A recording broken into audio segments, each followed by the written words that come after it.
Have you ever looked at a rose tag and wondered what's the difference between a floribunda, a hybrid tea, or a climbing rose?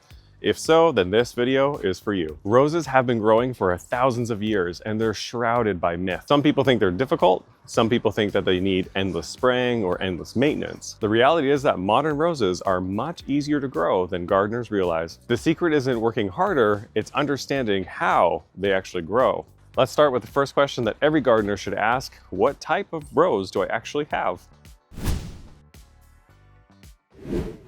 These are classic florist roses. They produce large, elegant blooms, usually one flower per long stem. If you've ever received a dozen roses for Valentine's Day, chances are they were hybrid teas. Because they focus their energy on fewer flowers, their blooms tend to be beautifully formed. They're perfect for cutting gardens. Most grow between 3 and 6 feet tall and bloom repeatedly throughout the season.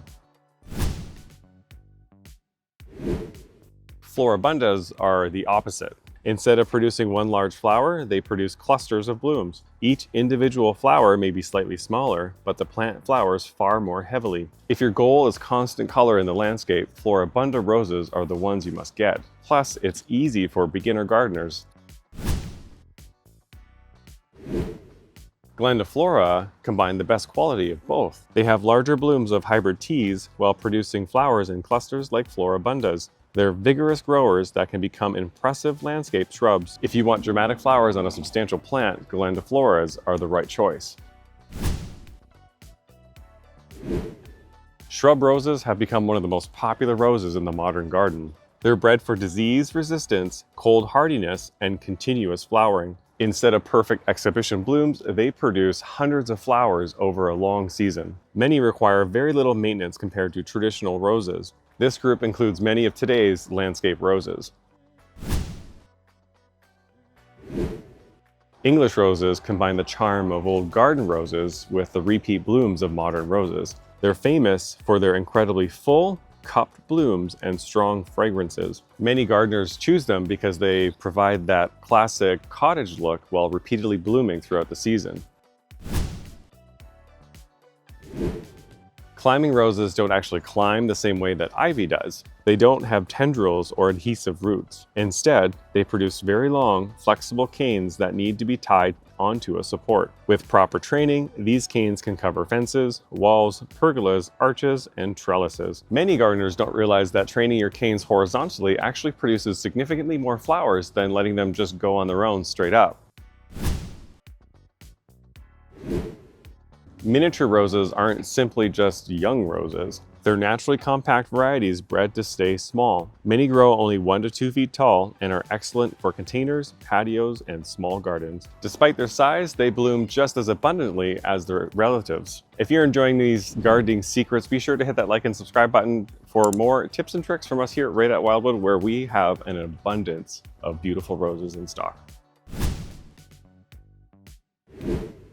The fascinating thing that you'll find at most garden centers today is that all of the roses that you see was created by a rose breeder. Unlike wild roses, many modern roses don't simply appear naturally.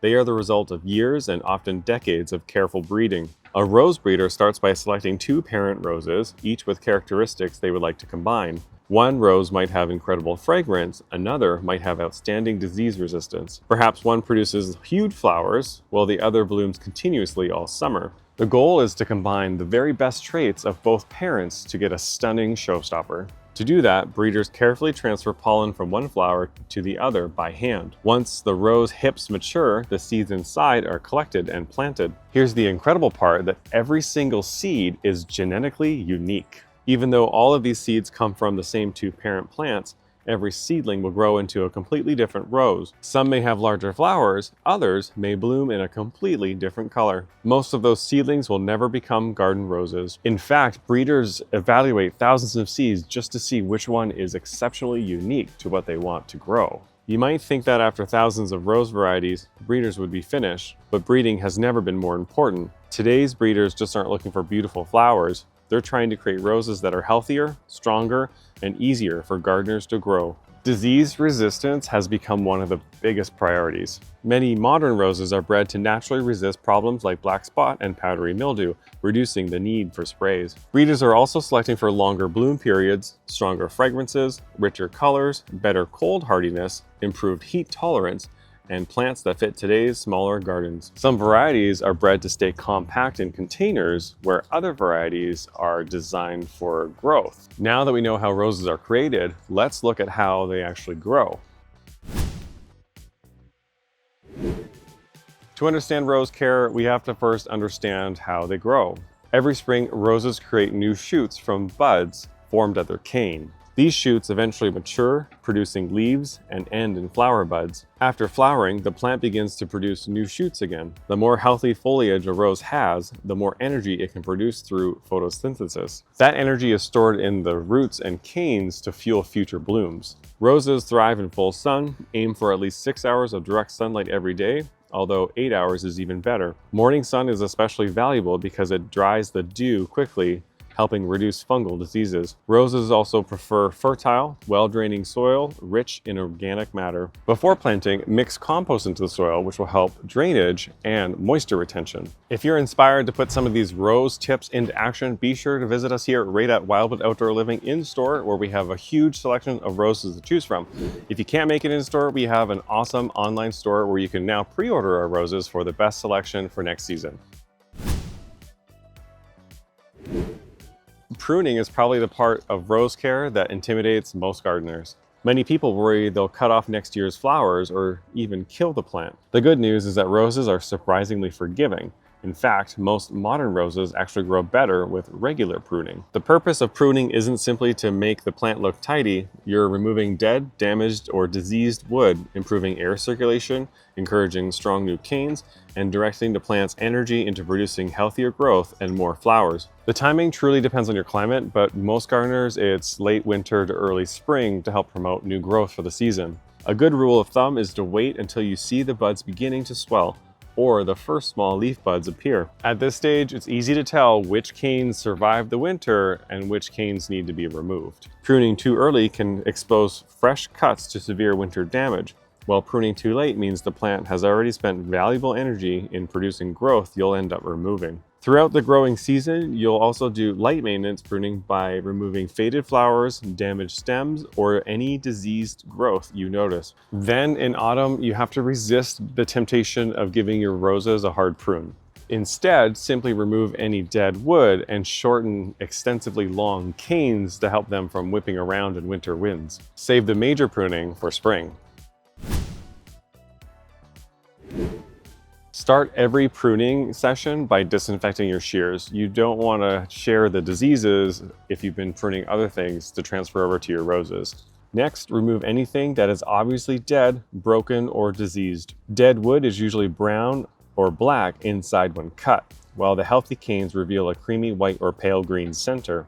After removing dead wood, look for branches that cross or rub against each other. Over time, rubbing creates wounds where diseases and insects can enter. The goal is to create a vessel-shaped cane to allow air and sunlight into your canes. Better airflow helps leaves dry more quickly after rain, reducing problems like black spot and powdery mildew. When making a cut, prune about a 1/4 inch above an outward-facing bud at a roughly 45-degree angle, with the cut sloping away from the bud. Choosing an outward-facing bud encourages new stems to grow away from the center of the plant, creating a stronger, more open shape. One of the biggest mistakes beginners make is thinking every rose should be pruned the same way. Different types of roses have different growth habits, and understanding those growth habits will set you up for a successful pruning.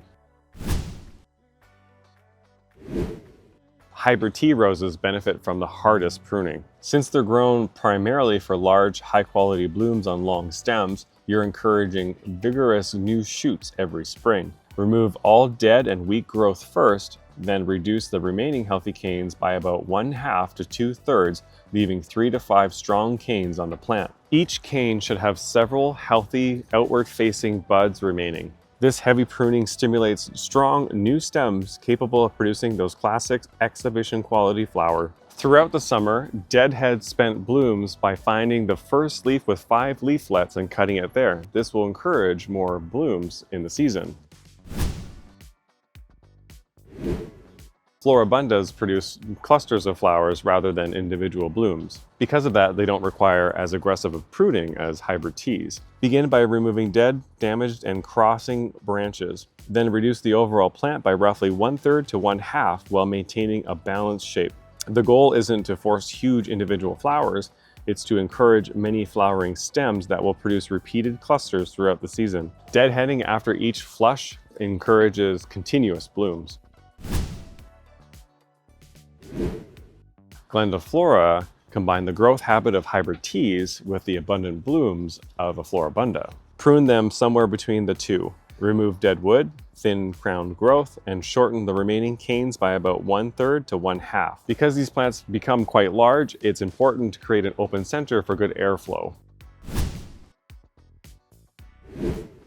Shrub roses are probably some of the easier ones to prune. Many modern landscape roses, including disease-resistant varieties, require very little intervention. Instead of dramatically cutting the plant back every year, focus on removing dead wood, thinning older canes, and lightly shaping the overall plant.